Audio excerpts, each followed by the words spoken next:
घ्या की आपल्याला सगळ्या बाजूनी चुकीची माहिती देणार आहेत। आपल्या महाराष्ट्राचे मुख्यमंत्री म्हणतात की सोमनाथ सूर्यवंशीचा जीव खोटं बोलतायत ते। सोमनाथ सूर्यवंशीचा जीव हा पोलिसांच्या मारहाणीमध्ये पोलीस कस्टडीमध्ये गेला होता।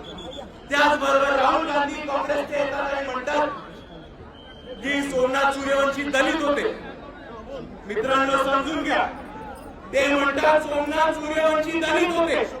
आपण समजून घ्या, ते दलित या शब्दाचा वापर करतात। त्यांना लाज वाटते म्हणायला की सोमनाथ सूर्यवंशी हे आंबेडकरवादी कार्यकर्ते होते। त्यांना लाज वाटते म्हणायला की सोमनाथ सूर्यवंशी आंबेडकरवादी योद्धा होते।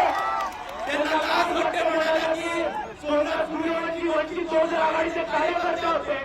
त्यांना लाज वाटते म्हणायला की सोमनाथ सूर्यवंशी हे एक सच्चा वीर योद्धा होता।